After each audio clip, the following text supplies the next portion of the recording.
వందనాలయ్యా. వాక్య ధ్యానం నిమిత్తం రాజుల 2వ గ్రంథం 20వ అధ్యాయం.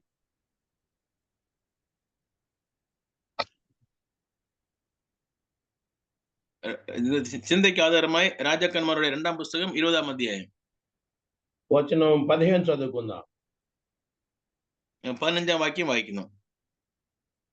రాజుల 2వ గ్రంథం 20వ అధ్యాయం వచనం 15 లేని 14, 15 రెండు చదువుదాం. రాజాకన్మారు 2వ పుస్తకం 20వ అధ్యాయం 14, 15 వాక్యం. పిమ్మట ప్రవక్తన యెషయా రాజైన హిజ్కియా వద్దకు వచ్చి, ఆ మనుషులు ఏమనిరి, నీ యొద్దకు ఎక్కడి నుండి వచ్చిరి అని అడుగ్గా హిజ్కియా, బబులోనును దూరదేశం నుండి వారు వచ్చి ఉన్నారని చెప్పాను. నీ ఇంటిలో వారు ఏమి చూచిరని అడుగ్గా హిజ్కియా, నా పదార్థంలో దేన్ని మరుగు చేయక నా ఇంటిలో ఉన్న సమస్తం నేను వారికి చూపించి ఉన్నాను అనేను. ഇപ്രകാരം വായിക്കുന്നു. എന്നാൽ യെശയ്യാ പ്രവാചകൻ ഹിസ്കിയാവിന്റെ അടുക്കൽ വന്ന് അവനോട്, ഈ പുരുഷന്മാർ എന്ത് പറഞ്ഞു? അവർ ഇവിടെ നിന്ന് നിന്റെ അടുക്കൽ വന്ന് എന്ത് ചോദിച്ചു എന്ന് ഹെശയ്യാവിന് അവർ దూరస్థులెన్నం బాబిలోను నుండి వന്നു ఎన్నం പറഞ്ഞു. ప్రార్థన చేద్దాం. చిన్న ప్రార్థన చేసి ప్రభు ఆత్మ సహాయం ద్వారా వాక్యాన్ని ధ్యానం చేద్దాం. ഒരു ചെറിയ പ്രാർത്ഥന പ്രാർത്ഥിച്ച് ദൈവ സഹായത്തോടു കൂടെ വചനം ചിന്തിക്കാം. మహిమగల దేవా, మహోన్నతుడా, మా రక్షకుడా యేసుక్రీస్తు ప్రభువా, മഹിമയുള്ള കർത്താവേ, മഹോന്നതം ఉన్నതമായ ഞങ്ങളുടെ ദൈവമേ, ഞങ്ങളുടെ രക്ഷിതാവേ കർത്താവേ, మమ్మల్ని రక్షించిన మీ యొక్క పరిశుద్ధమైన నామమునకు స్తోత్రం చెల్లిస్తా ఉన్నాం. ഞങ്ങളെ രക്ഷിച്ച അങ്ങയുടെ വിശുദ്ധ നാമത്തിന് സ്തോത്രം കൊണ്ടുവരുന്നു. విలువైన రక్షణ మాకు సిద్ధపరచు నిమిత్తమై విలువైన మీ ప్రాణమును సిలువలో బలిగా పెట్టినందుకే స్తోత్రం చెల్లిస్తా ఉన్నాం. ഞങ്ങൾക്ക് വിലപ്പെട്ട രക്ഷ നൽകുവാൻ അങ്ങയുടെ വിലപ്പെട്ട പ്രാണനെ സിലുവയിൽ ഞങ്ങൾക്കായി തന്നതിനെ അങ്ങ് സ്തുതിക്കുന്നു. నిత్యజీవం కలవాడవు, నీతిమంతుడవు, మా కొరకే సిలువలో నీవు మా కొరకే ప్రభువా తండ్రి మీ ప్రాణమును ధారపోసి మమ్మల్ని సదాకాలం రక్షించినందుకే స్తోత్రం చెల్లిస్తా ఉన్నా. നിത്യ ജീവനുള്ള ഞങ്ങളുടെ ദൈവം ഞങ്ങളെ രക്ഷിക്കുവാൻ അങ്ങയുടെ ജീവനെ തന്നത് മാത്രമല്ല, അങ്ങ് ഇന്നും സദാകാലങ്ങളിലും ജീവിക്കുന്നതിനെ അങ്ങ് സ്തുതിക്കുന്നു. మీ బిడ్డలముగా ఈ లోకంలో జీవిస్తూ ఉండగా మీరు ప్రతిదినము మీరు మాతో మాట్లాడుచున్నందుకే స్తోత్రం చెల్లిస్తా ఉన్నా. അങ്ങയുടെ മക്കളായി ഈ ലോകത്തിൽ ജീവിക്കുമ്പോൾ ഞങ്ങളോട് കൂടെ അനുദിനവും സംസാരിക്കുന്നതിനായി സ്തോത്രം ചെയ്യുന്നു. ఈ రోజు కూడా ప్రభా మీ లేఖల నుండి మాతో మాట్లాడి ఆత్మీయంగా ఉన్న బలపరచమని, ഇന്നത്തെ ദിവസവും കർത്താവ് അങ്ങയുടെ വചനത്തിന് മുഖാന്തരം സംസാരിച്ച് ബലപ്പെടുത്തണമെന്ന് వాక్యమైన క్రీస్తు శక్తిగల నామమున స్తుతులు చెల్లించి ప్రార్థన చేస్తున్నాం తండ్రి. വചനമായ ക്രിസ്തുവിന്റെ ശക്തിയുള്ള നാമത്തിൽ ചോദിക്കുന്ന പിതാവേ, ఆమేన్. ఆమేన్. మనం చదువుకున్న వాక్య భాగంలో ఇద్దరి వ్యక్తుల మధ్య సంభాషణ చూస్తాం. നാം വായിച്ച വേദഭാഗത്തിൽ രണ്ട് വ്യക്തികളുടെ മധ്യത്തിലുള്ള സംഭാഷണം, സംസാരിക്കുന്ന വാക്കുകളെ നാം കാണുന്നു. ఒకరేమో ప్రవక్త అయినటువంటి యెషయా, ഒന്ന് യെശയ്യാവ്, రెండవ వారేమో రాజైన హిజ్కియా. ഒന്ന് പ്രവാചകനായ യെശയ്യാവ്, രണ്ടാമതായി രാജാവായ യെസെക്കിയ. వీరిద్దరి మధ్య జరిగిన సంభాషణ ഇവർ ഇരുവരുടെ മധ്യത്തിൽ നടന്ന സംഭാഷണമാണ്. ఆ సంభాషణ యొక్క సారాంశం మనకెంతో ఆత్మీయ పాఠాన్ని నేర్పేదిగా ఉన్నది. അവരുടെ സംഭാഷണത്തിനുடைய ചുരുക്കം നമുക്ക് നല്ല ആത്മീയ പാഠങ്ങളെ നൽകുന്നതായിരിക്കുന്നു. సందర్భం ఏమిటంటే, അതിന്റെ സന്ദർഭം എന്ന് പറഞ്ഞാൽ, రాజైన హిజ్కియా ఆ దినాలలో కాయలా పడి ప్రభు కృప చొప్పున ఆయన సన్నిధిన కన్నీటితో ప్రార్థన చేయగా హిజ్కియా యొక్క ఆయుష్ను ప్రభు వారు 15 సంవత్సరాలు పొడిగించాడు. അതിന്റെ മുമ്പിലുള്ള നാളുകളിൽ യെശയ്ക്കിയ ശരീരത്തിൽ രോഗമുണ്ടായി, അതിനിമിത്തമായി ഭാരത്തോടെ പ്രാർത്ഥിച്ചു. കർത്താവ് യെശയ്യാ മൂലം കാര്യങ്ങളെ പറഞ്ഞ് അവൻ വീണ്ടും നാളുകളെ നീട്ടിക്കൊടുത്തത് നാം കണ്ടു. దేవుని కృప చొప్పున యెషయా యొక్క ఆరోగ్యము పొడిగించబడింది, ఆయుష్ పొడిగించబడింది. കർത്താവ് കൃപ കാണിച്ചത് മുഖാന്തരം അവന്റെ ఆయుష్കൾ నీటికొడకపట్టు. వాస్తవానికైతే ఆయన యొక్క దినాలు ముగింపుకు వచ్చినవి, కానీ కన్నీటితో ఆయన ప్రార్థన చేయడం వలన తన ఆయుష్ను ప్రభు వారు పొడిగించాడు. യഥാർത്ഥത്തിൽ തന്റെ നാളുകൾ തീരേണ്ടതായിരുന്നു. എങ്കിലും കണ്ണീരോടുള്ള പ്രാർത്ഥന ഫലമായി അവന്റെ നാളുകൾ വീണ്ടും తిరిగి കിട്ടി. 20 మనం చూస్తే నీవు మరణమోచున్నావు బ్రతుకవు కనుక నీవు ఇంటిని చక్కబెట్టుకో అని ప్రవక్త చేత హిజ్కియాకు చెప్పబడింది. 1-ാം വാക്യത്തിൽ വായിക്കുമ്പോൾ യെശയ്യാവിനോട് കൂടെ പ്രവാചകനായ യെശയ്യാവ് പറയുന്നു, നിന്റെ ഗ്രഹത്തിന്റെ കാര്യങ്ങളെല്ലാം നേരാക്കുക, നീ ജീവിക്കുകയില്ല എന്ന് പറയുന്നു. ఇట్టి మరి దుర్వార్త విన్నప్పుడు అఫ్ కోర్స్ దేవుని యొక్క ఆలోచన కానీ మరణము పెద్దవానికి భయమే కనుక హిజ్కియా భయపడ్డాడు. ഇത് മരണം ഒരു ദുർവാർത്തയെ പോലെ ഇരുന്നാലും അത് കർത്താവിന്റെ ഹിതമായിരുന്നു. എല്ലാവർക്കും മരണമെന്ന വാക്ക് കേൾക്കുമ്പോൾ ഭയമുണ്ടാകുന്നു. യെശയ്യാവിനും ഭയമുണ്ടാగి దేవుని చిత్తానికి శిరస్సు వంచవలసింది దేవుని చిత్తానికి భిన్నంగా ప్రార్థన చేయగా ఆయనకు ఆయుష్ పొడిగించబడింది 15 సంవత్సరాలు.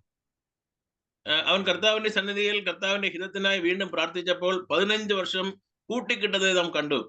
తనకు 15 సంవత్సరాల వయస్సు ఆయనకు పొడిగించబడినా గాని ఆ సంవత్సరాల్లో తనకు జన్మించిన కుమారుడు అతడు భ్రష్టుడైన రాజుగా మనష్యేగా ఉన్నాడు. 15 വർഷങ്ങൾ അവന് കൂട്ടിക്കിട്ടുമ്പോൾ അവന്റെ മകൻ വീണ്ടും ഒരു രാജാവായി മാറുന്നത് നാം കാണുന്നു. తర్వాత అధ్యాయంలో ఆ మనష్యాని గురించి అతని చెడ్డ కార్యాల గురించి మనం చూస్తాం. അടുത്ത അധ്യായങ്ങളിൽ മനശ്ശയെ കുറിച്ചും അവന്റെ തെറ്റായ പ്രവൃത്തികളെ കുറിച്ചും നാം കാണുന്നു.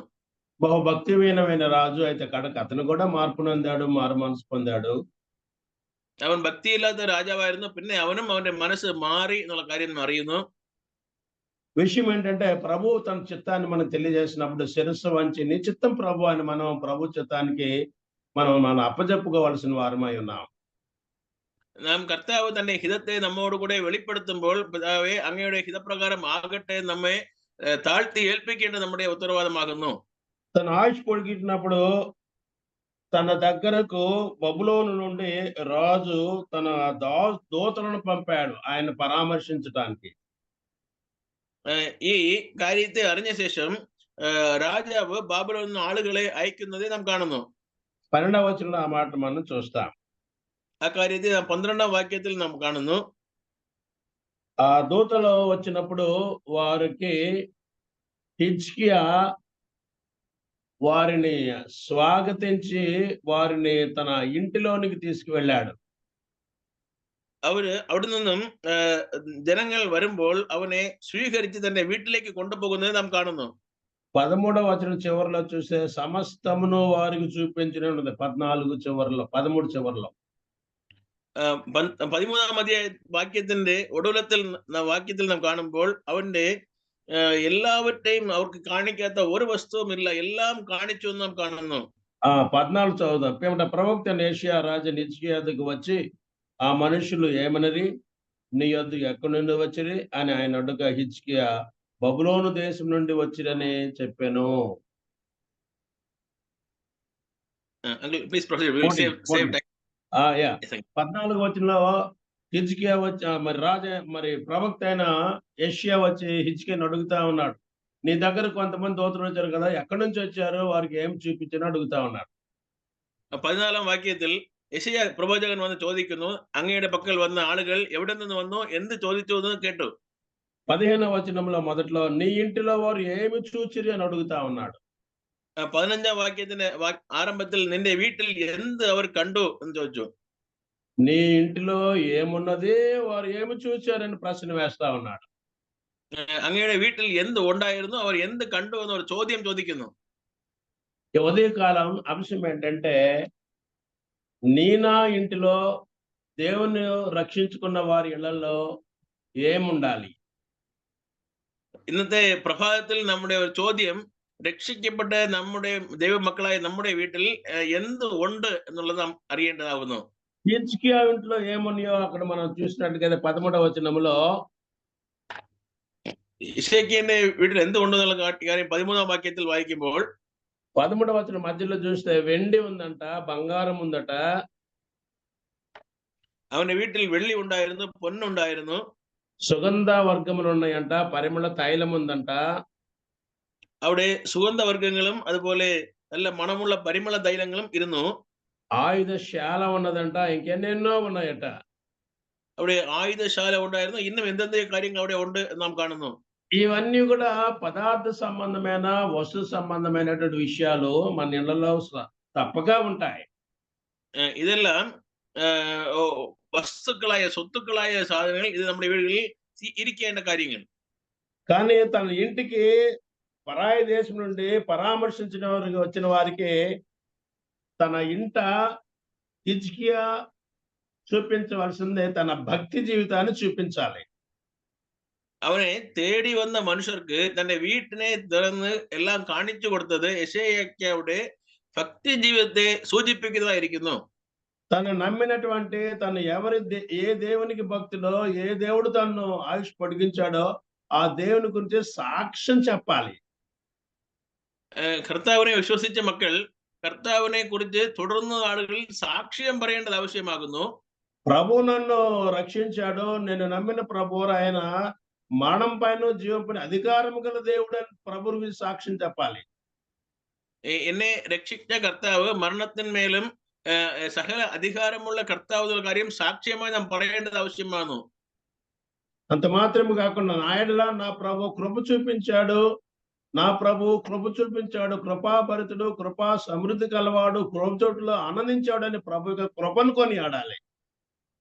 അത് മാത്രമല്ല കർത്താവ് കൃപ നിറഞ്ഞവൻ, കർത്താവിന്റെ കൃപയുടെ കാര്യങ്ങളെ കുറിച്ച് വിവരങ്ങളെയും വ്യക്തമായും മറ്റുള്ളവരോട് കൂടെ കർത്താവിന്റെ കൃപയെ കുറിച്ച് അറിയിക്കേണ്ടത് നമ്മുടെ കടപ്പാടാകുന്നു. కాబట్టి యెషయా చెప్పేది ఏంటంటే నీ ఇంట్లో ఇలాంటి వస్తు సంబంధమైనటువంటి పదార్థ సంబంధం చాలా ఉన్నాయి, కానీ అవి కాదు నువ్వు చూపించాల్సింది. నీ ఇంటిలో దేవుని భక్తి ఎంతవరకు ఉందో ఆ భక్తిని వారికి చూపించాలని చెప్తా ఉన్నాడు. നീ നിന്റെ വീട്ടിൽ വന്നവർക്ക് ഭക്തിയുള്ളവരെയും ഭക്തിയുള്ള കാര്യങ്ങളെയും കാണിക്കുന്നത് പോലെ കാണിച്ചു എന്ന് കർത്താവ് പറയുന്നു. దేవుడు నీ ఎడల చేసినటువంటి ఆ మహోపకారానికి దేవునికి నీవు స్తుతి చెల్లించాలి, ఆయనకి సాక్షిగా సాక్ష్యం ఇవ్వాలి. കർത്താവ് നിങ്ങൾക്ക് ചെയ്ത ഉപകാരത്തിനായി കർത്താവിനെ സ്തുതി കൊണ്ടുവരേണ്ടത് അല്ലെങ്കിൽ സാക്ഷിയായി സാക്ഷ്യം പറയേണ്ടത് നമ്മുടെ കടപ്പാടാകുന്നു. 15వ వచనంలో మొదటి భాగంలో ఉన్న మాట నీ ఇంటిలో ఏమున్నది. 15ാം വാക്യത്തിന്റെ പ്രാരംഭ വാർത്ത നിന്റെ വീട്ടിൽ എന്ത് ഉണ്ടായിരുന്നു എന്ന് ചോദിക്കുന്നു. ఆయన ఇంట్లో ఏమున్నాయో 13వ వచనంలో మన మధ్యలో చూసాం. వెండి, బంగారం, గంధవర్గములు, పరిమళ తైలాలు, ఆయుధశాలలు ఇవన్నీ ఉన్నాయి ఆయన ఇంట్లో. അവന്റെ വീട്ടിൽ എന്തൊക്കെ ഉണ്ടായിരുന്നു നാം 13ാം വാക്യത്തിൽ കണ്ടു. വെള്ളി ഉണ്ടായിരുന്നു, പൊന്നുണ്ടായിരുന്നു, ഗന്ധവർഗം ഉണ്ടായിരുന്നു, പരിമളം ഉണ്ടായിരുന്നു, ആയുധ శాలകളെല്ലാം ഉണ്ടായിരുന്നു നാം കാണുന്നു. హిజ్కియా చూపించవలసిన అవి కాదని యోషియా చెప్పకనే చెప్తా ఉన్నాడు. യെശയ്യാവ് കാണിച്ച കാര്യത്തെ യെശയ്യാ പറയാതെ തന്നെ യെശയ്യാ ചോദിക്കുന്നു. నీ ఇంటిలో నా ఇంట్లో కూడా ఇలాంటి వస్తువులు ఉంటాయి, కానీ మన ఇంట్లో ఉండవలసింది భక్తి ఉండాలి, ప్రభుకి స్తుతి ఉండాలి. നിങ്ങളുടെയും എന്റെയും വീട്ടിൽ ഇതുപോലുള്ള കാര്യങ്ങൾ ഉണ്ടെങ്കിൽ കർത്താവിന് സ്തുതിയും അതുപോലെ ഭക്തിയും ധാരാളമായി ഉണ്ടാകും. రాజుల 2వ గ్రంథం 4వ అధ్యాయంలో కూడా అక్కడ కూడా ఒక ప్రవక్త ఒక సహోదరికి ఇదే ప్రశ్న వేస్తా ఉన్నాడు. രാജാക്കന്മാർ 2ാം പുസ്തകം 4ാം അധ്യായത്തിൽ ഇതേ ചോദ്യത്തെ ഒരു പ്രവാചകൻ ചോദിക്കുന്നത് നാം കാണുന്നു. 1-2 వచనాలు చదివితే ఆ రాజు ఆ దినాలలో ఒక ప్రవక్త ఉన్నాడు, ఆయన భార్య ఉన్నది. ప్రవక్త చనిపోతే ఆమె ప్రవక్త భార్య ఆమె విధవరాలై ఉన్నది. അവിടെ ഒരു പ്രവാചകൻ ഉണ്ടായിരുന്നു. അവന്റെ ഭാര്യ പ്രവാചകൻ മരിച്ചുപോയ ശേഷം ഭാര്യ വിധവയായിരിക്കുന്നതിനെ കുറിച്ചും നാം വായിക്കുന്നു. ప్రవక్త అప్పులు చేసి చనిపోయాడు. ఇప్పుడు అప్పుల వారు వచ్చి 2 కుమారులు తీసుకోవాలని ఉంటే അവൻ പ്രവാചകൻ കടൻ വാങ്ങി മരിച്ചുപോയി ഇപ്പോൾ തന്റെ മക്കളെ എടുത്തുകൊള്ളുവാൻ കടൻ കൊടുത്തവർ വരുന്നു. అలాంటి క్లిష్ట సమయంలో, కష్ట సమయంలో ప్రవక్త ఎలీషా ఆమె ఇంటికి వచ్చాడు. അതുപോലുള്ള കഷ്ടമായ ദുഃഖമായ സാഹചര്യത്തിൽ കർത്താവിന്റെ പ്രവാചകനായ എലിശ വീട്ടിലേക്ക് വരുന്നു. ఎలీషా ఆమెతో మాట్లాడుతూ ఉన్నాడు. చూద్దాం 2వ వచనం. 2ാം വചനത്തിൽ എലിശാവോട് കൂടെ സംസാരിക്കുന്ന വാക്കുകളെ നാം അവിടെ കാണുന്നു.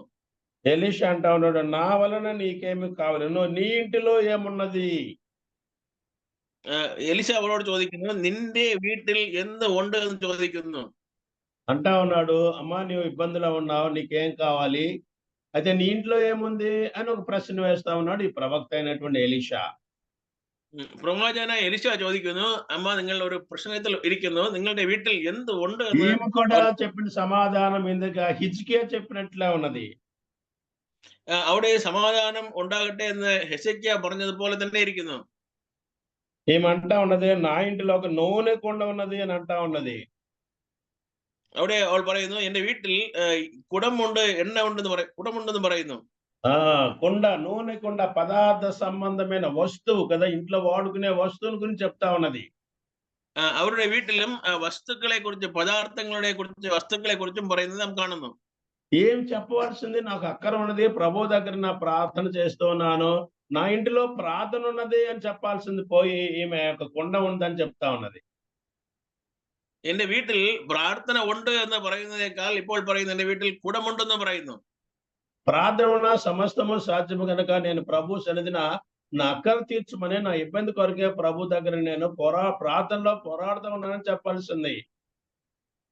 അവൻ ചോദിച്ചപ്പോൾ എന്റെ വീട്ടിൽ ഞെരുക്കമുണ്ട്, അതിനെ പോക്കുവാൻ ഞാൻ കർത്താവിന്റെ സന്നിധിയിൽ പോരാടി ప్రార్థిക്കുന്നു എന്ന് പറയേണ്ടായിരുന്നു.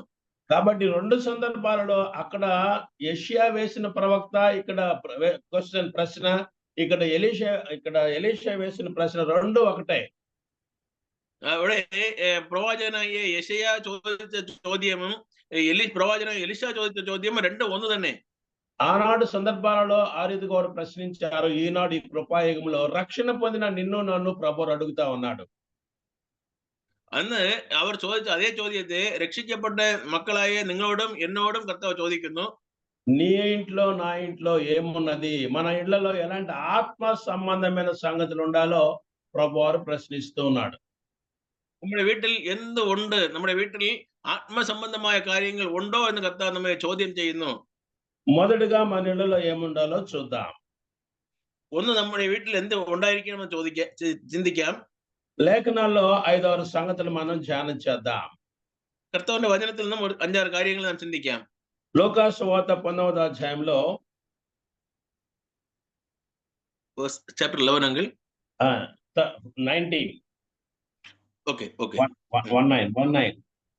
ഓക്കെ, ലൂക്കാസ് സുവിശേഷം 19ാം അധ്യായത്തിൽ 9వ వచనం 9 verse 9. ఓకే అంగిల్ 19ాం అధ్యాయത്തിൽ 9వ వాక్యం. ఇతడు అబ్రహాము కుమారుడు ఎందుకనక నేడు ఇంటికి రక్షణ వచ్చి ఉన్నది. ഇവനും അബ്രഹാമിന്റെ പുത്രനായിരിക്കുന്നു, ഈ വീട്ടിലേക്ക് രക്ഷ വന്നു എന്ന് പറയുന്നു. కాబట్టి ఆ ఇల్లు ఎవరిదో మనం ఎరుగుదము, జక్కయ్య ఇల్లు. ఆ വീട് ശഖയുടെ വീട് നാം അറിയുന്നു. జక్కయ్య అప్పటి వరకు కూడా రక్షణ పొందినవాడు కాదు, ప్రభువును జరిగిన వాడు కాదు. അതുവരേക്കും കർത്താവിനെ കുറിച്ച് അറിഞ്ഞവനല്ല, രക്ഷിക്കപ്പെട്ടവനല്ല. కానీ ఆ దినాన ప్రభు కృపను బట్టి ప్రభు వారు ఎరుకో పట్టణానికి వచ్చినప్పుడు అత్యంత ఆశ్చర్యకరంగా ఈ యొక్క పొట్టివాడైన జక్కయ్య రక్షణ పొందాడు. അന്ന് കർത്താവ് യേശുക്രിസ്തു എരിയോവിലേക്ക് വന്നപ്പോൾ അത്ഭുതകരമായി ഈ ചുങ്കക്കാരനായ ശഖയു രക്ഷിക്കപ്പെട്ടു. గతంలో జక్కయ్య జీవితాన్ని ఆలోచిస్తే అతడు అన్యాయముగా అధికమైన మరి ట్యాక్స్ విధిస్తూ యూదుల దగ్గర నుంచి ఎక్కువగా ధనార్జన చేసేవాడుగా ఉన్నాడు. അന്നത്തെ നാളുകളിൽ ഈ മനുഷ്യൻ ചുങ്കം അധികമായി ജനങ്ങളുടെ മേൽ ചുമത്തി അതിനെ വാങ്ങുന്ന ഒരു വ്യക്തിയായിരുന്നു ഈ സക്കായി. జన్మకు యూదుడే గాని ఉద్యోగం మాత్రం రోమా ప్రభుత్వ ఉద్యోగం చేస్తూ ఉన్నాడు. അവൻ തന്റെ ജോലിയിൽ റോമ ഗവൺമെന്റിന്റെ കീഴിലുള്ള ജോലി ചെയ്യുന്നവനായിരുന്നു. അവൻ రోమా ప్రభుత్వాలు వారు విధించినటువంటి లెక్కల ప్రకారము యూదుల పైన పన్ను వసూలు చేస్తూ, అధికమైన పన్ను వసూలు చేస్తూ యూదులకు ఇబ్బంది కలుగు చేస్తూ ఉన్నాడు. അവർ അവന് പറഞ്ഞതേക്കാൾ അധികമായ വസ്തുക്കളെ എടുത്തുകൊണ്ട് ജനങ്ങൾക്ക് ഞെരുക്കം കൊടുക്കുന്നവനായിരുന്നു. అతనికి ఉన్నటువంటి అధికారంతో ఉద్యోగము అతనిని పాపిగా చేసింది. അവന് ഇരുന്ന അധികാരവും ആ അധികാരത്തിന്റെ കീഴിൽ അവനക്ക് കിട്ടിയ ജോലിയും അവനെ പാപിയായി മാറ്റിയിരുന്നു. జక్కయ్య అంటే పవిత్రుడు అని అర్థం. സഹായി എന്നാൽ അതിന്റെ അർത്ഥം അവൻ വിശുദ്ധൻ എന്ന അർത്ഥം. పేరుకు పవిత్రుడే, పేరుకు రక్షణ పొందిన వాడిని సూచిస్తున్నది కానీ నిజంగా ఆత్మీయ జీవితంలో రక్షణ అతనికి లేదు, మారు మనసు లేదు. അവന്റെ പേരിൽ വിശുദ്ധ ഉണ്ടായിരുന്നു എങ്കിൽ ആത്മീയമായ സത്യത്തിൽ അവന്റെ യഥാർത്ഥമായ ജീവിതത്തിൽ വിശുദ്ധം ഇല്ലാതിരുന്നു. ప్రభువారు చెప్పాడు మత్తయి సువార్త 3వ అధ్యాయంలో మనం జ్ఞాపకం చేసుకుంటాం. అక్కడ మారు మనసుకు తగిన ఫలాలు ఫలించమని చెప్తూ అంటాడు కదా, విధించబడిన దానికంటే ఎక్కువ సుంకము మీరు వసూలు చేయకూడదు అని ఉన్నది. അവിടെ മത്തായി സുവിശേഷം 3-ാം അധ്യായം വായിക്കുമ്പോൾ നിങ്ങൾക്ക് വിധിക്കപ്പെട്ടതേക്കാൾ അധികമായി വാങ്ങുവാൻ പാടില്ല രക്ഷയുടെ ഫലങ്ങൾ പുറപ്പെടുവിക്കുവാൻ കർത്താവ് പറയുന്നു. గవర్నమెంట్ ఎంత ట్యాక్స్ తీస్తే అంతే కలెక్ట్ చేస్తే అది మారు మనసుకు తగిన ఫలం ఫలించుట. ഗവൺമെന്റ് വിധിച്ചിരിക്കുന്ന ആ തുകയെ മാത്രം വാങ്ങണം, അതിനേക്കാൾ അധികമായി വാങ്ങുവാൻ പാടില്ല എന്നുള്ളത് അവന് దానికి మించి കൽപ്പിക്കപ്പെട്ടു. అధికంగా వసూలు చేస్తే ఆజ్ఞను అతిక్రమించేట ఇప్పుడు పాపిగా ఉన్నాడు. അവൻ തനിക്ക് കൊടുക്കപ്പെട്ടതേക്കാൾ അധികമായി വാങ്ങിയത് മുഖാന്തരം ഇപ്പോൾ അവൻ പാപിയായി മാറിയിരിക്കുന്നു. కొంతకాలానికి తన పాప జీవితం తన హృదయాన్ని గద్దించింది. యేసుక్రీస్తు ప్రభువుని నమ్ముకోవాలని ఆశ కలిగింది. கொஞ்ச നാളുകൾ അവന്റെ പാപം അവനെ ഒരു വിധമായി കൊണ്ടുപോയി ഇപ്പോൾ കർത്താവിനെ വിശ്വസിച്ച് കർത്താവിനെ നോക്കിക്കൊണ്ടിരിക്കുന്നു. ద్వితీయ దేశంలో కాండంలో ధర్మశాస్త్రం చెప్తున్నది, అది ఎవరు గుడ్డివారు అంటే లంచము వ్యక్తులను గుడ్డివారుగా చేస్తుంది. നാം ആവർത്തന പുസ്തകത്തിൽ വായിക്കുമ്പോൾ ലഞ്ചം വാങ്ങുന്ന ആ പണം ജനങ്ങളെ കുരുടനാക്കി കളയുന്നു എന്ന് വായിക്കുന്നു. సంసోనుకు కళ్ళున్నా గాని అందుడైపోయాడు. కారణం ఏంటంటే కాముకత్వం. Samson had eyes, literal eyes, but he became blind. എഴുത്തിൻ പ്രകാരമായുള്ള കണ്ണുകൾ സിംസോന് ഉണ്ടായിരുന്നു, എങ്കിൽ അവൻ കുരുടനായി മാറിപ്പോയി. అప్పుడు సంసోనుకు గుడ్డితనం దేని వల్ల అంటే కాముకత్వం వలన, లస్ట్ ఆఫ్ ద ఐస్. സിംസോന് തന്റെ കണ്ണുകൾ കുരുടായി പോകുന്നതിന് കാരണം അവന്റെ കണ്ണുകൾ പാപത്തെ കുറിച്ചുള്ള ആകർഷണം ഉണ്ടായിരുന്നു. తన పాపపు నేత్రాలు చివరికి అవి పీకివేయబడ్డాయి. തന്റെ പാപത്തിലേക്ക് തന്റെ കണ്ണുകൾ അവനെ വഴിനടത്തി കൊണ്ടുപോകുന്നായിരുന്നു. అయితే ఇక్కడ జక్కయ్య గురుడివాడు, ఎందుకంటే కన్నుండి కూడా గురుడివాడు, ఎందుకంటే అధికమైన వసూలు చేస్తూ ఉన్నాడు. ഈ സഗേയു അവൻ കണ്ണിരുന്നും കുരുടനായിരിക്കുന്നു, കാരണം അന്യായമായ അധികമായ സ്വത്തുക്കൾ അവൻ എടുത്തുകൊണ്ടിരുന്നു. అక్కడ ద్వితీయోపదేశ కాండం ఉన్న మాట, లంచము మానవులకు గుడ్డితనం కలుగు చేస్తుంది. അവിടെ ആവർത്തന പുസ്തകത്തിൽ വായിക്കുമ്പോൾ ലഞ്ചം വാങ്ങുന്ന പണം ജനങ്ങളെ കുരുടനാക്കി കളയുന്നു എന്ന് വായിക്കുന്നു. హృదయంలో మనస్సాక్షి గద్దిస్తా ఉన్నది, నీవు పాపివి పేరుకు పవిత్రుడే కానీ నీవు రక్షణ పొందలేదు గద్దిస్తూ ఉన్నది. അവന്റെ പേര് പവിത്രൻ എന്നുള്ള പേരിരുന്നാലും അവന്റെ മനസാക്ഷി അവനോട് സംസാരിച്ചു കൊണ്ടിരിക്കുന്നു, നീ പാപി పట్టణానికి ప్రభు వచ్చాడు, ఇక అక్కడి నుంచి యెరూషలేముకి వెళ్ళిపోతాడు. കർത്താവ് എരിഹോ പട്ടണത്തിലേക്ക് വരുന്നു, അവിടെ നിന്ന് യെരൂശലേമിന് പോകുന്നു. మళ్ళా యెరూషలేము నుండి ప్రభు వెనక్కి రాడు, యెరూషలేము నుండి సిలువకు వెళ్తాడు, సిలువ నుంచి పరలోకానికి వెళ్తాడు. കർത്താവ് എരിഹോയ്ക്ക് വരുന്നു, എരിഹോയിലേക്ക് യെരൂശലേമിലേക്ക് പോകുന്നു, അവിടെ നിന്ന് പരലോകത്തിലേക്ക് പോകുന്നു. ఇదే రక్షణ దినం అని మనస్సాక్షి తెలియజేయగా ప్రభు నమ్ముకోవడానికి ఆశ కలిగి ఉన్నాడు. ഇത് തന്നെ രക്ഷാ ദിവസമെന്ന് അറിഞ്ഞ ഉടനെ കർത്താവിനെ അറിയുവാനുള്ള ആകാംക്ഷ ഉള്ളവനായിരുന്നു. ప్రభువును చూడాలని, ప్రభుతో మాట్లాడాలని ఆశ ఉన్నది కానీ జనమంతా ఉన్నారు, పొట్టివాడైనాడు కనుక చెట్టెక్కి కూర్చున్నాడు. ജനങ്ങൾ കർത്താവിനെ കാണുവാനുള്ള ആശ ഉള്ളവരായിരുന്നു, എങ്കിലും അവർ അതിന്റെ താല്പര്യം കാണിക്കാത്തവരായിരുന്നു. ఆ చెట్టు కూడా మేడి చెట్టు. ആ കർത്താവിന്റെ ആശക്തി തന്നെ അവരെ മേലുള്ളവരാക്കി മാറ്റുന്ന ഒരു പടിയായിരിക്കുന്നു. ఎత్తైన చోటుకి కూర్చున్నాడు. మేడి చెట్టు తన పాప జీవితానికి, పాపంతో హృదయానికి అది సాదృశ్యం. അവൻ തന്റെ പാപത്തിനെ വിട്ടുകഴിഞ്ഞ് പാപത്തിൽ നിന്നും മാറി ജീവിക്കുവാൻ തീരുമാനിക്കുന്ന ഹൃദയത്തിന് ഒരു സാദൃശ്യമായിരിക്കുന്നു. అందుకే తెలుగులో ఒక సామెత ఉంది, మేడి పండు చూడ మేలుమైండు, పొట్ట విప్పు చూడ పురుగులుండను అంటారు. When we look at that fruit, it looks so beautiful, but inside a lot of rottenness is there. Okay, ഒരു പഴത്തെ നാം നോക്കി പാർക്കുമ്പോൾ ആ പഴത്തിന്റെ പുറം ചന്തമായിരിക്കുന്നു, അകത്ത് കെട്ടിരിക്കുന്നത് പോലെ എന്ന ഒരു പഴമൊഴി ഉണ്ടായിരിക്കുന്നു. ఆ చెట్టు, మేడి చెట్టు అతని యొక్క సికమోర్ ట్రీ, ఆ చెట్టు అతని యొక్క పాపపు హృదయాన్ని తెలియజేస్తా ఉన్నది.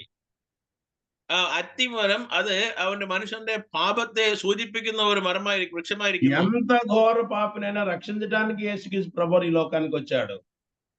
ഈ എങ്ങനെയുള്ള ഒരു പാപിയായ മനുഷ്യനെയും രക്ഷിക്കുവാൻ കർത്താവ് ലോകത്തിൽ വന്നു. పాపుల కొరకే శిలువలో ప్రభు ప్రాణం పెట్టాడు.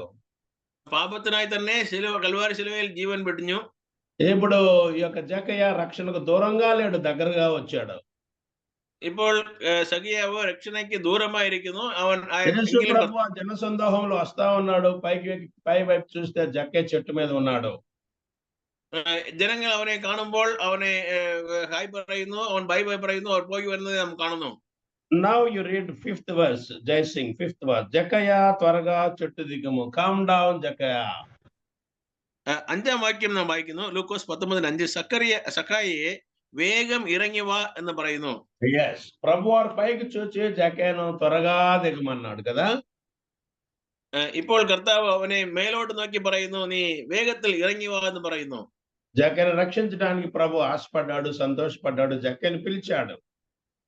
സഖായിയെ രക്ഷിക്കുവാൻ കർത്താവ് ഇഷ്ടപ്പെട്ടു, അവനെ വിളിക്കുന്നു. వారిద్దరి మధ్య సంభాషణ జరిగింది. తను చేసిన తప్పులు ప్రభు దగ్గర ఒప్పుకున్నాడు. അവർ രണ്ടുപേരും സംസാരിക്കുന്നു. പിന്നെ അവന്റെ തപ്പുകളെല്ലാം കർത്താവിന്റെ സന്നിധിയിൽ അവൻ സമ്മതിക്കുന്നു. ప్రభు ఆయన హృదయాన్ని మన్నించాడు, ఆయన క్షమించాడు, ఆయన రక్షణ అనుగ్రహించాడు. ఇప్పుడు ప్రభు అంటా ఉన్నాడు, ఈ ఇంటికి రక్షణ వచ్చి ఉన్నది. കർത്താവ് അവന്റെ പാപങ്ങളെ ക്ഷമിച്ചു. മാത്രമല്ല കർത്താവ് പറയുന്ന വാക്കുകൾ, ഈ വീട്ടിലേക്ക് രക്ഷ വന്നു എന്ന് പറയുന്നു. కనుక నీ నా ఇంట్లో ఏముండాలో మొదటి సంగతి, the first fundamental thing that must be in our house is that salvation must be there in our houses. നമ്മുടെ വീട്ടിൽ കാണപ്പെടേണ്ട പ്രാമുഖ്യമായ ഒന്നാമത്തെ കാര്യം രക്ഷ ഇരിക്കണമെന്ന് കാണുന്നു. తల్లిదండ్రులుగా మన రక్షణ పొందడం మంచిదే, మన బిడ్డలు కూడా రక్షణ పొందాలి. മാതാപിതാക്കൾ മാത്രം രക്ഷിക്കപ്പെട്ടാൽ സാധിക്കുകയില്ല, മക്കളും രക്ഷിക്കപ്പെടേണ്ട ആവശ്യമാകുന്നു. ఒకవేళ మన బిడ్డలు పెద్దవారై పెళ్లిళ్ళు అయితే వారికి సంతానం పుడితే వారు కూడా రక్షణ పొందాలి. ചില സമയം ഈ മക്കൾ വലിയവരായി കല്യാണം കഴിഞ്ഞെങ്കിൽ അവരുടെ മക്കളും രക്ഷിക്കപ്പെടേണ്ട ആവശ്യമാകുന്നു. యోబు కుటుంబంలో వలె 4 తరాల వారు ఇంట్లో ఉన్న అన్ని తరాల వారు, all generations must come into the fold of salvation.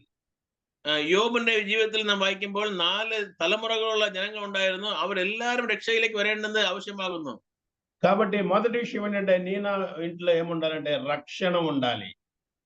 ഒന്നാമതായി നമ്മുടെ വീട്ടിൽ ഇരിക്കേണ്ട കാര്യം രക്ഷ ഇരിക്കണം. మన ఇళ్ళ చుట్టుప్రక్కల ఉన్నవారు సమాజం చెప్పాలి, వీరు రక్షణ పొందిన వారు అని మన గురించి సాక్ష్యం చెప్పాలి. നമ്മെ ചുറ്റിയിരിക്കുന്നവർ മറ്റവർ നമ്മെ കുറിച്ച് അവർ രക്ഷിക്കപ്പെട്ട സാക്ഷ്യം പറയുന്നത് പോലെ ഇരിക്കണം. ఎప్పుడు సాక్ష్యం చెప్తారు? మన మారు మనసుకు తగిన ఫలాలు ఫలిస్తా ఉంటే, మాటలు, ప్రవర్తన, తీరు సరిగా ఉంటే తప్పగా సాక్ష్యం ఉంటుంది మనకి. എപ്പോൾ അവർ സാക്ഷ്യം പറയുമെന്ന് പറഞ്ഞാൽ രക്ഷയുടെ ഫലങ്ങൾ പുറപ്പെടുവിക്കുന്നവരായി നമ്മുടെ വാക്കുകളിലും നോട്ടത്തിലും സംസാരത്തിലും മാറുമ്പോൾ അവരെ കണ്ട് മനസ്സിലാക്കി പറയും. మన మాటలు, మన ఆశలు, మన నడక ఇవన్నీ కూడా మారిన మన జీవితాన్ని తెలియజేస్తూ ఉన్నాయి. നമ്മുടെ വാക്കുകളിലും നമ്മുടെ പ്രവർത്തികളിലും നമ്മുടെ നടത്തകളിലും എല്ലാം മാറ്റം കാണപ്പെടേണ്ട ആവശ്യമാകുന്നു. కాబట్టి రక్షణ పొందిన గృహాలు ఎప్పుడు కూడా ప్రత్యేకంగానే ఉంటాయి. അതുകൊണ്ട് രക്ഷിക്കപ്പെട്ട ഒരു വീട് എപ്പോഴും വ്യത്യാസമായിരിക്കും എന്നുള്ളത് നാം അറിയണം. రక్షణ పొందిన గృహాల్లో ఎప్పుడు ప్రార్థన ఉంటుంది. രക്ഷിക്കപ്പെട്ട ഒരു ഭവനത്തിൽ പ്രാർത്ഥനയുടെ ശബ്ദം ഉണ്ടായിരിക്കും. కాబట్టి నీ నా ఇంట్లో ఉండవలసిన రెండో సంగతి ఏంటంటే, ప్రార్థన, నిత్యము ప్రార్థన ఉండాలి. എന്റെയും നിങ്ങളുടെയും ഭവനത്തിൽ കാണപ്പെടുന്ന രണ്ടാമത്തെ കാര്യം പ്രാർത്ഥന. మొదటిది రక్షణ చేత నీ నా కుటుంబాలు అవి నింపబడి అలంకరింపబడి ఉండాలి. ഒന്നാമതായി രക്ഷയാൽ കുടുംബം നിറപ്പപ്പെട്ട് అలంకరించబడ్డదాയിരിക്കണം. రెండవది ప్రార్థించే గృహాలుగా మన గృహాలు ఉండాలి. രണ്ടാമതായി പ്രാർത്ഥിക്കുന്ന കുടുംബമായി നമ്മുടെ കുടുംബം ഇരിക്കണം. The book of Acts chapter 12 verse 12. അപ്പോസ്തല പ്രവൃത്തിയിൽ 12-12 വാക്യം വായിക്കുമ്പോൾ, ఇట్లా ఆలోచించుకుని అతడు మార్కును మారుపేరు యోహాను తల్లిన మరియ ఇంటికి వెళ్ళాను, అక్కడ అనేకులు కూడా ప్రార్థన చేయుచుండిరి. അവിടെ അവർ മർക്കോസിന്റെ വീട്ടിലേക്ക് പോകുന്നു. അവിടെ എല്ലാവരും കൂടി ഇരുന്ന് പ്രാർത്ഥിക്കുന്നു. యెరూషలేములో ఉన్నటువంటి భక్తురాలైన మరియ ఇల్లుది.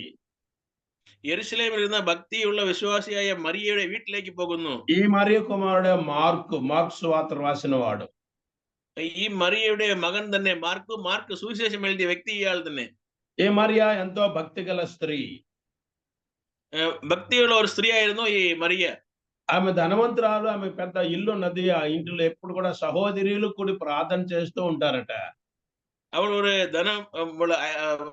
ഐശ്വര്യമുള്ള ഒരു സ്ത്രീ ആയിരുന്നു. അവരുടെ വീട്ടിൽ എപ്പോഴും സഹോദരികൾ കൂടിയിരുന്ന് പ്രാർത്ഥിക്കുന്നു. 6 దినాల నుంచి పేతురును చెరసాల్లో బంధించి ఉంచితే, ఆ దినాల్లో హేరోదు ఆ పేతురు విడుదల కొరకు వారు 6-7 దినాల నుంచి ప్రార్థన చేస్తున్నారు ఆ ఇంట్లో. ആ നാളുകളിൽ പത്രോസിനെ കാരാഗ്രഹത്തിൽ പിടിച്ചിട്ടിരിക്കുന്നു. അവനെ കൊല്ലുവാൻ ശ്രമിക്കുന്നു. അവർ അതിനുവേണ്ടി അവർ 5-6 നാളുകളായി ഭവനത്തിൽ പ്രാർത്ഥിച്ചുകൊണ്ടിരിക്കുന്നു. మళ్ళీ చేస్తా. പേതുരു ആ ദിനാన్ని വിളിപ്പിച്ചబడ్డాడు. പത്രോസ് അവിടെ ഇരിക്കുന്നു. విడిపించబడ్డానికి కారణము ఈ సంఘము వీరు చేసిన మరి ఇంట్లో జరిగినటువంటి ప్రార్థన. അവിടെ നിന്ന് പത്രോസ് വിടുവിക്കപ്പെടുന്നു, പുറത്തു വരുന്നു. കാരണം മറിയയുടെ വീട്ടിൽ ചെയ്ത പ്രാർത്ഥന. ఆ ప్రార్థన ఎలాగ చేశారు? అత్యాశక్తితో చేశారని verse 5 లో ఉన్నది. 12:5. 5-ാം വാക്യത്തിൽ നാം വായിക്കുമ്പോൾ അവർ ഊക്കത്തോടെ കർത്താവിന്റെ സന്നിധിയിൽ പ്രാർത്ഥന ചെയ്തത് നാം കാണുന്നു. ఇప్పుడు పేతురు వచ్చేటరికి ఆ ఇంట్లో అందరూ కూడి ప్రార్థన చేస్తున్నారు తలుపేసుకొని.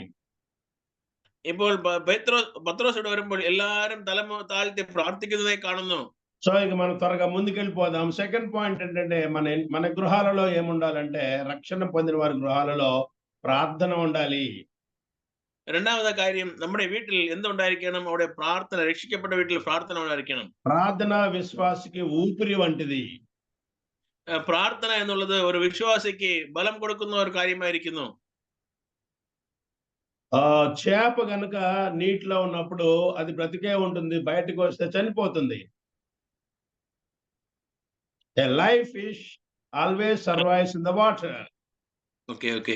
ജീവനുള്ള ഒരു മീന് അത് എപ്പോഴും വെള്ളത്തിൽ തന്നെ വസിക്കുന്നതായിരിക്കും. ఆ నీరు చేపకు ఆక్సిజన్ ఇస్తుంది కదా. ఆ വെള്ളത്തിൽ നിന്ന് ఆక్సిజన్ ఆ మీనికి കിട്ടുന്നു. నీవు నేను బ్రతకడానికి ఈ యొక్క ప్రాణవాయు అవసరమే, కానీ దానికంటే ముఖ్యం ప్రార్థన. നമുക്ക് പ്രാണവായു ആവശ്യമുള്ളതുപോലെ അതിനേക്കാൾ മുഖ്യമായ കാര്യം പ്രാർത്ഥന ആവശ്യമായിരിക്കുന്നു. So prayer is the spiritual oxygen. പ്രാർത്ഥന എന്ന് പറയുന്നത് ഒരു ആത്മീയമായ ഓക്സിജൻ ആയിരിക്കുന്നു. మన ఉచ్ఛ్వాస నిశ్వాసం ఎలాగ అవసరం మనకు, ప్రార్థన కూడా మనకు ఉచ్ఛ్వాస నిశ్వాస అయి ఉండాలి. ഒരു വിശ്വാസിയുടെ ജീവിതത്തിൽ നിത്യമായും അവന്റെ പ്രാർത്ഥന കുറയാതെ അവന്റെ ജീവിതത്തിൽ കാണപ്പെട്ടുകൊണ്ടിരിക്കേണ്ടതും ആവശ്യമായിരിക്കുന്നു. ప్రార్థన యొక్క విలువెరిగిన దానియేలు చూస్తే, నువ్వు ప్రార్థన చేస్తే నిన్ను మరి సింహబోన్లో వేస్తామంటే దానియేలు ప్రార్థన మానినవాడు కాడు. ദാനിയേലിനെ കുറിച്ച് വായിക്കുമ്പോൾ അവന്റെ പ്രാർത്ഥന പ്രാർത്ഥിക്കുവാൻ പാടില്ല, പ്രാർത്ഥിച്ചാൽ സിംഹത്തിനെ ഗുഹയിൽ ഇടുമെന്ന് പറഞ്ഞാലും അവൻ പ്രാർത്ഥനയെ നിർത്തിയില്ല. ప్రార్థన మరి ఆయన దినమునకు ఎన్నిసార్లు చేశాడో దానియేలు గ్రంథం 6వ అధ్యాయంలో మనం జ్ఞాపకం చేసుకుంటాం. അവൻ എത്ര പ്രാവശ്യം പ്രാർത്ഥിച്ചെന്നുള്ള കാര്യം ദാനിയേൽ 6ാം അധ്യായത്തിൽ നാം കാണുന്നു. రాజు శాసనం ఉండగానే మానక దానియేలు ప్రార్థన చేశాడంట కదా. చూద్దాం. രാജാവിന്റെ മുൻപായി അവൻ പ്രാർത്ഥിച്ചു എന്ന് അവനെ കുറിച്ച് നമ്മൾ വായിക്കുന്നു. అనుదినము ముమ్మారని 10th verse లో ఉన్నది. 6:10. ദാനിയേലിന്റെ പുസ്തകം 6ാം അധ്യായത്തിന്റെ 10ാം വാക്യത്തിൽ വായിക്കുന്നു. దానియేలు దినమునకు 3 సార్లు ప్రార్థన చేస్తే మరి దావీదు దినమునకు ఎన్నిసార్లు ప్రార్థన చేశాడో చూద్దాం.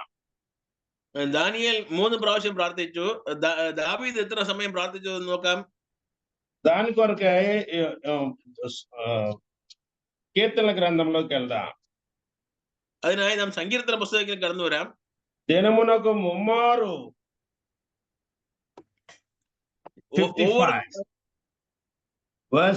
chapter 55 verse 17. 55-ാം അധ്യായത്തിന്റെ 17-ാം വാക്യം നാം വായിക്കുമ്പോൾ അവിടെ 3 പ്രാവശ്യം അവൻ കർത്താവിന്റെ സന്നിധിയിൽ പ്രാർത്ഥിക്കുന്നത് നാം കാണുന്നു.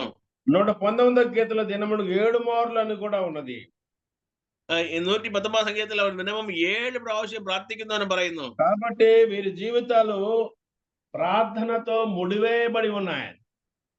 അവന്റെ ജീവിതം പ്രാർത്ഥനയാൽ നിറഞ്ഞിരുന്ന ഒരു ജീവിതമായിരുന്നു. అందుకే దానియేలు బలవంతుడుగా ఉన్నాడు, సింహమునోళ్ళు మూయించాడు. അതുകൊണ്ട് തന്നെ ദാനിയേൽ ബലമുള്ള മനുഷ്യനായിരുന്നു, സിംഹത്തിനെ ജയിച്ചു. సింహమునోళ్ళు దానియేలు మూయించాడు. అయితే హన్నా దగ్గరకు వచ్చేసరికి మూయబడిన ఆమె గర్భం తెరవబడింది. ശമൂവേലിനെ കുറിച്ച് നാം വായിക്കുമ്പോൾ അവന്റെ മാതാവായ ഹന്ന അവർ കർത്താവിന്റെ സന്നിധിയിൽ തുടർന്ന് ഊക്കത്തോടെ പ്രാർത്ഥിക്കുന്നവരായിരുന്നു നാം വായിക്കുന്നു. పిల్లలు లేకుండా ఆమె గుడ్రాలుగా ఉండగా ప్రార్థన ద్వారా ఆమె గర్భం తెరవబడింది. അന്നയുടെ വീട്ടിലുള്ള മറ്റേ ഫെനിനെ കൊണ്ട് അവിടെ ഗർഭം അടച്ചതെ കൊണ്ട് അവൾ ദുഃഖപ്പെട്ടു. ప్రార్థన మనకు రాజదండం లాంటిది. പ്രാർത്ഥന എന്ന് പറയുന്നത് കർത്താവിനോട് കൂടെ സംസാരിക്കുന്ന യന്ത്രമായിരിക്കുന്നു. దేన్నైనా మూయాలంటే మూయగలం, దేన్ని తెరవాలంటే తెరవగలం. അതിനെ മൂടുവാൻ మూడును తిరక్కువాన్ പറയുമ്പോൾ తిరక్కును. ముందుకు సాగిపోదాం. మూడవదిగా మన ఇంట ఏముండాలో చూద్దాం. మూడవది 118వ కీర్తన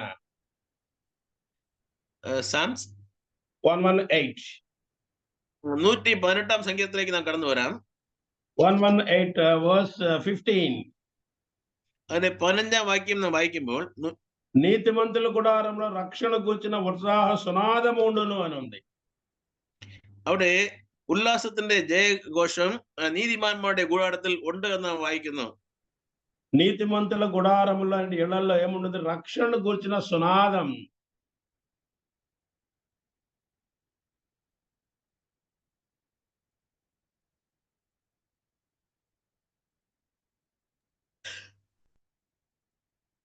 നീതിമാന്റെ കൂടാരത്തിൽ രക്ഷയുടെ പാട്ടിന്റെ ശബ്ദം ഉണ്ടായിരിക്കുമെന്ന് നാം വായിക്കുന്നു. సంతోష గీతాలు ఉంటాయి. సంతోషത്തിന്റെ పాటలు ഉണ്ട്. ఎందుకు? నీతిమంతుల ఇంట్లో రక్షణ పొందిన వారి ఇళ్ళే నీతిమంతుల ఇళ్ళు. ഏത് നീതിമാന്മാരുടെ വീട് എന്ന് ചോദിച്ചാൽ രക്ഷിക്കപ്പെട്ടവരുടെ ഭവനം തന്നെ നീതിമാനുടെ ഭവനമായിരിക്കുന്നു. క్రీస్తునే బండ మీద కట్టబడిన గృహాలే నీతిమంతుల ఇళ్ళు. ക്രിസ്തു എന്ന അടിസ്ഥാനത്തിന്റെ മേൽ പണിയപ്പെട്ട വീടുകൾ തന്നെ നീതിമാന്റെ വീടായിരിക്കുന്നു. నీతిమంతుల గుడారాల్లో రక్షణ గురించినటువంటి ఆనంద గీతాలు ఉంటాయి. നീതിമാന്മാരുടെ കൂടാരത്തിൽ രക്ഷയുടെ ആനന്ദ ഗാനങ്ങൾ ഉണ്ടായിരിക്കുമെന്ന് നാം വായിക്കുന്നു. మనం ఎప్పుడు సంతోషంగా పాటలు పాడతామో యాకోబు అంటా ఉన్నాడు, ఎవరికైనా సంతోషం కలిగిన వాడు పాటలు పాడవలన 5వ అధ్యాయంలో. എപ്പോൾ നാം പാട്ട് പാടുമെന്ന് ചോദിച്ചാൽ യാക്കോബ് പറയുന്നു, അതിന്റെ 5ാം അധ്യായത്തിൽ സന്തോഷമുള്ളവൻ സംഗീതം പാടുമെന്ന് യാക്കോബ് രേഖപ്പെടുത്തുന്നത് നാം കാണുന്നു. James chapter 5 verse 13. ഈ യാക്കോബിന്റെ പുസ്തകം 5ാം അധ്യായത്തിന്റെ 13ാം വാക്യം നാം വായിക്കുമ്പോൾ അവിടെ കാണുന്നു, 2వ verse, ఎవరికైనా సంతోషం కలిగిన అతను కీర్తనలు పాడవలెను. അവിടെ ഒരുവൻ സന്തോഷമായിരുന്നാൽ അവൻ സംഗീതം പാടട്ടെ എന്ന് വായിക്കുന്നു. కాబట్టి నీతిమంతుల గుడారాల్లో నిత్యము సునాద గీతాలు ఉంటాయని మనం నేర్చుకుంటా ఉన్నాం. അതുകൊണ്ട് നീതിമാന്മാരുടെ കൂടാരത്തിൽ സന്തോഷത്തിന്റെ ഗാനങ്ങൾ ഉണ്ട് എന്ന് നമ്മുടെ കാണുന്നു. మన గృహాల్లో కూడా మనం కీర్తన గ్రంథం తీసుకుని అనేక పాటలు కదా, ఉదయకాలం సాయంకాలం మనం ఆలాపన చేయవలసిన వారమై ఉన్నాం. ഞങ്ങളുടെ ഭവനത്തിലും പാട്ടിന്റെ പുസ്തകങ്ങൾ എടുത്തുകൊണ്ട് രാവിലെയും വൈകുന്നേരവും കർത്താവിനെ പാടി സ്തുതിക്കുന്ന അനുഭവങ്ങൾ. 4వది చూద్దాం. నీనా గృహాల్లో ఏముండాలంటే ప్రభువుకు సాక్ష్యం ఉండాలి. సాక్ష్యం. 4ാമതായി നമ്മുടെ വീടുകളിൽ കർത്താവിന് സാക്ഷ്യം കാണപ്പെടണമെന്ന് അറിയുന്നു. యోహాను సువార్త 12వ అధ్యాయంలో లాజరు మృతి నొంది తిరిగి లేచిన తర్వాత వారి ఇంట మరి ఆరాధన జరిగింది చూద్దాం. യോഹന്നാൻ സുവിശേഷം 12ാം അധ്യായത്തിൽ നിന്ന് വരുമ്പോൾ മരണത്തിൽ നിന്ന് ജീവനോട് എണീറ്റ് വന്ന് ലാസറു ഇരിക്കുന്ന ഭവനത്തിൽ ആരാധനയെ കുറിച്ച് നമ്മോടെ കാണുന്നു. 12వ అధ్యాయంలో రాయబడిన ఒక మాటను మనం చదువుకుందాం.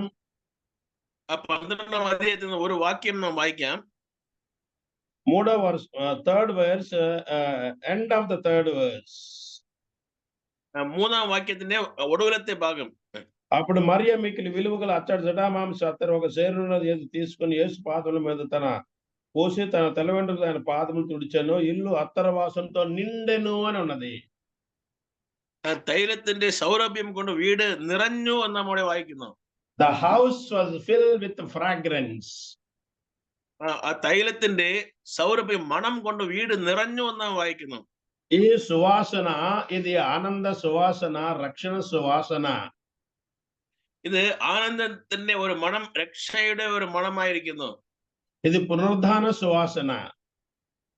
ഇത് വീണ്ടും ജീവിക്കുന്ന ഒരു ఉయిరోడు ఎడికిన సంతోషమాയിരിക്കുന്നു. 11వ అధ్యాయంలో మనం సమాధి ప్రేతల వస్త్రాలు 11వ అధ్యాయంలో చాప్టర్ 11 లో చూస్తాం. The stinking smell of the tomb చూస్తాం. 11ാം അധ്യായത്തിൽ നാം വായിക്കുമ്പോൾ കല്ലറയുടെ അകത്തു നിന്നും നാറ്റം വരുന്ന ഒരു അനുഭവമായിരുന്നു അവന്റെ അനുഭവം. 11వ అధ్యాయంలో మరణించిన లాజరు, 12వ అధ్యాయంలో సజీవుడైన లాజరు. 11ാം അധ്യായത്തിൽ മരിച്ച ലാസറു, 12ാം അധ്യായത്തിൽ ജീവനോട് എണീറ്റ് വന്ന ലാസറുവിനെ കുറിച്ച് നാം കാണുന്നു. He was died and buried for 4 days in the 11th chapter. 11-ാം അധ്യായത്തിൽ അവൻ മരിച്ച് അടക്കപ്പെട്ട് 4 നാളുകൾ അകത്തിരുന്നതിനെ കുറിച്ച് നാം വായിക്കുന്നു. 12th chapter లో చూస్తే పునరుద్ధరణైన resurrected Lazarus we can see here. 12-ാം അധ്യായത്തിൽ വീണ്ടും ഉയിരോടുകൂടെ എണീറ്റ ലാസറിനെ കുറിച്ച് നാം വായിക്കുന്നു. ఆ ఇల్లు అత్తరుతో నిండింది. ആ വീട് അതിന്റെ സൗരഭ്യത്താൽ നിറഞ്ഞു എന്ന് നാം വായിക്കുന്നു. ఆ అత్తరు ఆరాధనకు స్తుతికి కారణం. സൗരഭ്യം എന്ന് പറയുന്നത് ఆరాధనയും സ്തുതിയെയും കുറിക്കുന്ന ഒരു വാക്കായിരിക്കുന്നു. నాలుగో విషయం, నీనా ఇళ్లలో ఏముండాలంటే స్తుతి ఉండాలి. కలిగిన మేళ్లకు ప్రభుకు మనము స్తుతి చెల్లించాలి. നമ്മുടെ വീടുകളിൽ കർത്താവ് ഇതുവരെ നമുക്ക് ചെയ്ത നന്മകൾക്കായി സ്തുതിക്കുന്ന സ്തുതി ഉണ്ടായിരിക്കേണ്ടത് ആവശ്യമാകുന്നു. అందుకనే 33వ కీర్తనలో ఒక మాట ఉన్నది, స్తుతియాగం అర్పించేవాడు నన్ను మహింపరుస్తూ ఉన్నాడని. അതുകൊണ്ട് തന്നെ 55వ కీర్తన 55. 55-ാം സങ്കീർത്തനത്തിൽ ഒരു വാക്ക് നാം കാണുന്നു, സ്തോത്രയാഗം സ്തുതി അർപ്പിക്കുന്നവൻ എന്നെ മഹത്വപ്പെടുത്തുന്ന ഒരു വാക്ക് നമ്മുടെ കാണുന്നു. స్తుతియాగం అర్పించేవాడు నన్ను మహింపరుస్తూ ఉన్నాడని అక్కడ ఉన్నది. സ്തോത്രയാഗം ഇടിക്കുന്നവൻ എന്നെ മഹത്വപ്പെടുത്തുന്ന നാം വായിക്കുന്നു. 33వ కీర్తనలోనేమో ఇంకొక మాట ఉన్నది, చూద్దాం. 33-ാം వాక్యത്തിൽ వేరొരു వాക്ക് നാം കാണുന്നു. 33వ కీర్తనలో ఏమున్నదంటే స్తుతి చేయుట యథార్థవంతులకు శోభస్కరం అన్నది. 33:1. 33-ാം അധ്യായത്തിന്റെ സങ്കീർത്തനം 33-ന്റെ 1-ൽ സ്തുതി ചെയ്യുന്നത് അത് നേരുള്ളവർക്ക് ഉചിതമെന്ന് വായിക്കുന്നു. 33:1 స్తుతి చేయుట యథార్థవంతులకు శోభస్కరం. സങ്കീർത്തനം 33:1 അവിടെ സ്തുതിക്കുന്നത് നേരുള്ളവർക്ക് ఉచితం എന്ന് వాయిക്കുന്നു. 50వ కీర్తన 23లో చూస్తే ఇందాక అన్నట్లు 50వ కీర్తన 55 కాదు, 50. 50th Psalm verse 23. 50-ാം സങ്കീർത്തനത്തിന്റെ 23-ാം വാക്യം നാം വായിക്കുമ്പോൾ, స్తుతియాగం అర్పించేవాడు నన్ను మహింపరుచు ఉన్నాడు. സ്തോത്രം എന്ന യാഗം അർപ്പിക്കുന്നവൻ എന്നെ മഹത്വപ്പെടുത്തുന്നു. కాబట్టి 4వ విషయం అంటే మన గృహాలలో స్తుతి, ప్రభువుకు స్తుతి ఉండాలి. അങ്ങനെ 4ാമത്തെ കാര്യം നമ്മുടെ വീട്ടിൽ സ്തുതി ഉണ്ടായിരിക്കണം. ఇంకొక మాట చూసి మనం ముగించుకుందాం. 5వదిగా ఏముండాలంటే ഇന്നൊരു കാര്യം കൂടി ചിന്തിക്കാം. 5ാമതായി എന്ത് ഇരിക്കണം എന്ന് ചോദിച്ചാൽ, హెబ్రీయులకు రాసిన పత్రిక 13వ అధ్యాయం 1వ వచనం. ഹെബ്രായ ലേഖനം 13-ാം അധ്യായം 1-ാം വാക്യം. సహోదర ప్రేమ నిలవరుగా ఉండనేడి ఆతిథ్యము చేయ మరవకుడి. അവിടെ സഹോദരങ്ങളുടെ സ്നേഹം നിലച്ചിരിക്കട്ടെ, അതിഥി സൽക്കാരം മറക്കരുത്. We have to extend hospitality. അവിടെ നമ്മുടെ വീടുകളിൽ അതിഥി സൽക്കാരം നമ്മൾ ഇരിക്കേണ്ടത് ആവശ്യമാകുന്നു. దీనికి మంచి ఉదాహరణ అబ్రహాము జీవితం. ഇതിനോട് നല്ല ശരിയായ ഒരു എക്സാമ്പിൾ అబ్రహాముന്റെ జీవితമായിരിക്കുന്നു. ఆదికాండం 18వ అధ్యాయంలో ఎండవేళ అబ్రహాము సింధూర వనములో ఆయన తన గుడారం మోడను కూర్చొని ఉన్నప్పుడు 3 దేవదూతలు వచ్చారు. ഉൽപ്പത്തി പുസ്തകം 18-ാം അധ്യായത്തിൽ വായിക്കുമ്പോൾ അബ്രഹാം തന്റെ ഗൂഢാരത്തിന്റെ വെളിയിൽ ഇരിക്കുമ്പോൾ 3 ദൈവദാസന്മാർ തന്റെ വീട്ടിലേക്ക് വരുന്നു. వచ్చిన వారికి త్వరపడి పరిగెత్తి తాను శారాతో చెప్పి మంచి మరి వారికి ఆహారాన్ని సిద్ధపరిచాడు. തന്റെ വീട്ടിൽ വന്നവർക്ക് സാറായോട് പറഞ്ഞും അതുപോലെ ജോലിക്കാരോട് പറഞ്ഞും അവർക്ക് വേഗത്തിൽ നല്ല ആഹാരങ്ങളെ ഒരുക്കി കൊടുക്കുന്നത് നാം കാണുന്നു. వారికి ఆహారాన్ని సిద్ధపరిచి దగ్గర ఉండి ఆ యొక్క ఆతిథ్యాన్ని వారికి వడ్డించాడు.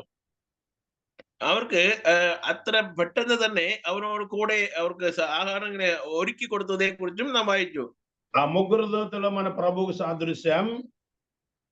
3 దూതர்கள் നമ്മുടെ കർത്താവിനെ സാദൃശ്യമായിരിക്കുന്നു. ప్రభువారు వారికి వాగ్దానం చేశాడు, మీదటికి సమయానికి శారా కుమారుని కంటుందని వాగ్దానం చేశాడు. അവിടെ കർത്താവ് വാഗ്ദാനം നൽകുന്നു, ഇനി ഈ ഉത്ഭവ സമയത്തിൽ നിനക്ക് ഒരു മകൻ ഇരിക്കുമെന്ന് വാഗ്ദാനം കൊടുക്കുന്നു. కాబట్టి ప్రభు బిడ్డలకు, సేవకులకు, మరి పరిచారం చేసే వారికి, సహోదరులకు ఎవరికైనా కానీ ప్రభు నామాన మనము ఆతిథ్యం చేస్తే ప్రభు రెట్టింపు దేవుని ఆశీర్వాదం ఇస్తాడు. കർത്താവിന്റെ നാമത്തിൽ കർത്താവിന്റെ മക്കൾക്ക് ആർക്കായാലും നാം എന്ത് ചെയ്താലും അതിന്റെ 2 മടങ്ങായുള്ള അനുഗ്രഹങ്ങൾ കർത്താവ് തീർച്ചയായും നൽകും. మన జీవితాల్లో, మన కుటుంబంలో లోటు తీరుస్తాడు, వంకరలు సరిచేస్తాడు. നമ്മുടെ ജീവിതത്തിലുള്ള കുറവുകളെ നാം നോക്കിക്കൊണ്ട് അതിനെ ശരിയാക്കുന്നത് നല്ലത്.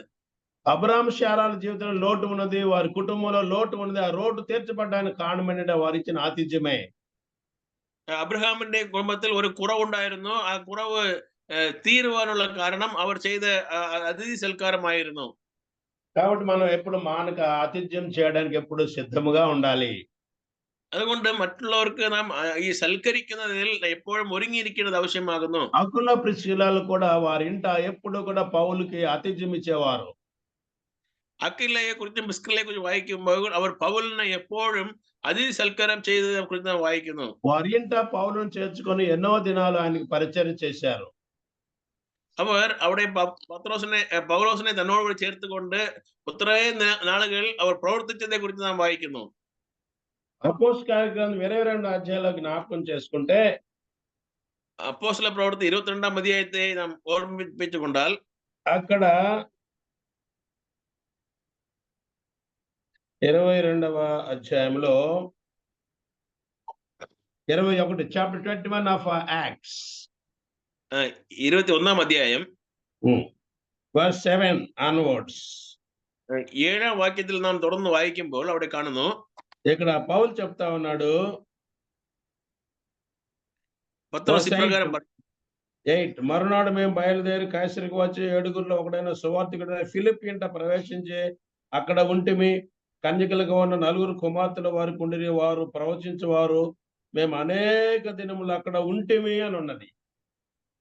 അവിടെ അതിന്റെ 7ാം വാക്യങ്ങൾ തുടർന്ന് വായിക്കുമ്പോൾ ഫിലിപ്പോസിന്റെ വീട്ടിലേക്ക് പോകുന്നു. അവിടെ 10ാം വാക്യത്തിൽ അനേക നാൾ അവിടെ നാം തങ്ങിയിരുന്നു എന്ന് വായിക്കുന്നു. కాబట్టి సువార్తికుడైన ఫిలిప్ యొక్క ఇల్లు అది ఆతిథ్యానికి నిలయముగా ఉన్నది.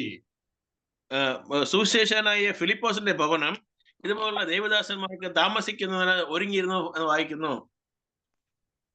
ఆయన ఇంట ఆయనకున్న కుమార్తెలు కూడా వారు ప్రవచించేవారట. അവന് ഇരുന്ന മകളും പുത്രികളും പ്രവചനം പറയുന്നവരായിരുന്നു നാം കാണുന്നു. ఇంకా 2-3 సంగతులు ఉన్నాయి కానీ మనం ముగించుకుందాం. 2-3 കാര്യങ്ങളെ ഞാൻ വേഗത്തിൽ പറയട്ടെ. కాబట్టి రక్షణ అనేది మొదటిగా మన గృహాల్లో ఉండాలి. അതുകൊണ്ട് നമ്മുടെ വീട്ടിൽ പ്രാരംഭമായി രക്ഷ ഇരിക്കണം. రెండవది ప్రార్థన ఉండాలి. രണ്ടാമതായി പ്രാർത്ഥന കാണപ്പെടണം. మూడవది మరి పాటలు ఉండాలి, సునాద గీతాలు. മൂന്നാമതായി അവിടെ രക്ഷയുടെ ഗാനങ്ങൾ കാണപ്പെടണം. నాలుగవది స్తుతి ఆరాధన ఉండాలి. നാലാമതായി സ്തുതിയും ആരാധനയും കാണപ്പെടണം. ఐదవది ఆతిథ్యం ఉండాలి. അഞ്ചാമതായി അതിഥി സൽക്കാരം ഇരിക്കണം. ఆరవదిగా ఒక్క మాట చెప్పి నేను ముగిస్తాను, వాక్య ధ్యానం ఉండాలి. ఇప్పుడు వాక్య ధ్యానం. ആറാമത് ഒരു കാര്യം ഞാൻ പറയുന്നു, വാക്യ ധ്യാനം, വചന ധ്യാനം കാണപ്പെടേണ്ട ആവശ്യമാകുന്നു. 112వ కీర్తన 1వ వచనం. 112ാം സങ്കീർത്തനത്തിന്റെ 1ാം വാക്യം. Psalm 112 chapter verse 1.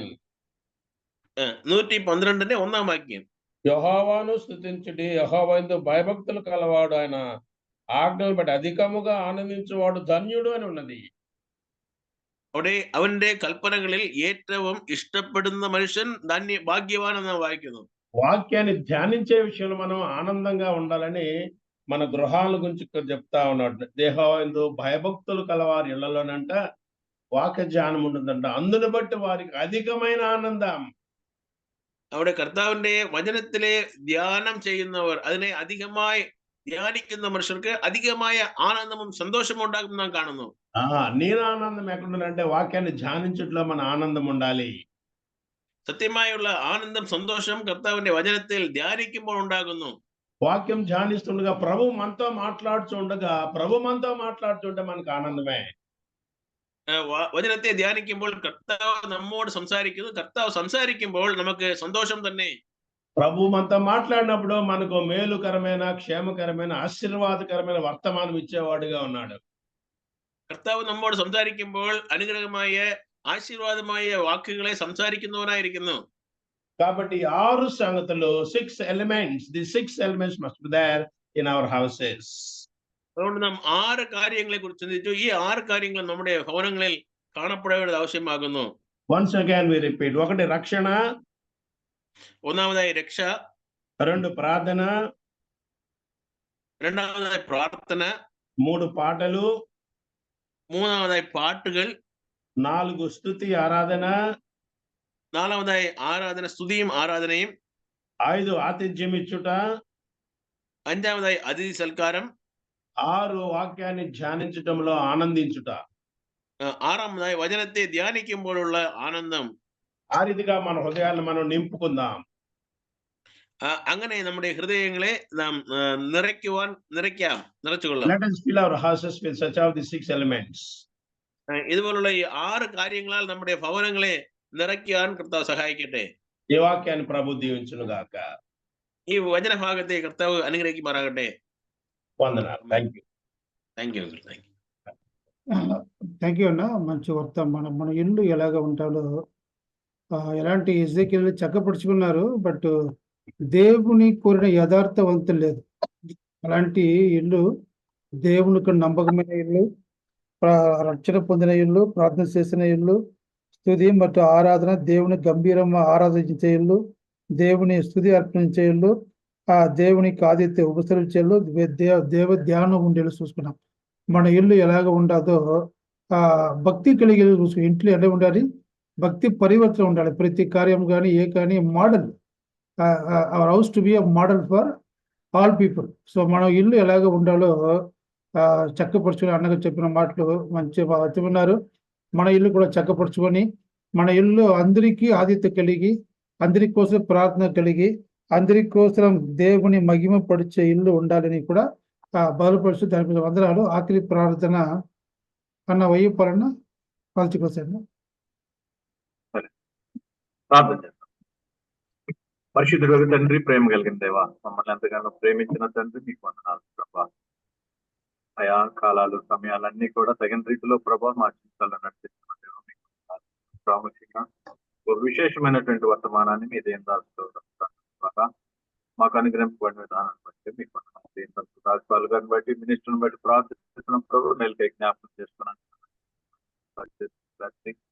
వందనాలు చెల్లిస్తున్నాం. దినోన ప్రభా ప్రాముఖ్యంగా తెలుగు మలయాళ కోడికలో ప్రభా నిదాసిన ద్వారా శ్రేష్టమైనటువంటి వర్తమానం మా మధ్య ట్రాన్స్లేషన్ చేసినటువంటి సిగ్నల్ బట్టి వందనాలు, చేతను బట్టి వందనాలు, చేరి వచ్చిన ప్రియులను బట్టి వందనాలు, చేసిన బట్టి అదే పరిశుభ్రాన్ని బట్టి, నేను బట్టి, రత్నం బట్టి, దేవి శిష్యులను బట్టి, దైవాశేఖం శిష్యులను బట్టి, ఆశీర్వాదాలను బట్టి, భాషను బట్టి, శివరాజు ఆనందం బట్టి కూడా మరికొందరిని బట్టి కూడా ప్రార్థన జీవించండి ప్రభు. మీ దయగల కావాల్సిన ప్రతి ఒక్క అవసరం వేస్తున్నాం. నాకు తీర్చండి.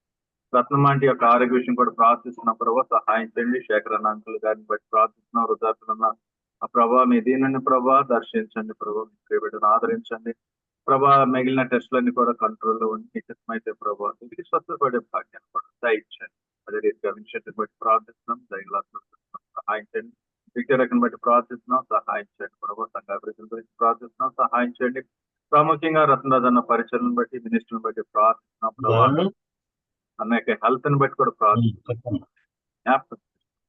ఇంతవరకు మీరు చేసినటువంటి మేలు నొప్పాన్ని బట్టి స్తోత్రము చెల్లిస్తున్నాం. మా ప్రభులు, మా రక్షకుడు, మా విమోచకుడు యేసుక్రీస్తు వారి దివ్యమైన శక్తి గల నామమున స్తుతించి ప్రార్థించి మిక్కిలి వినయముగా వేడుకుంటున్నాం తండ్రి. ఆమేన్.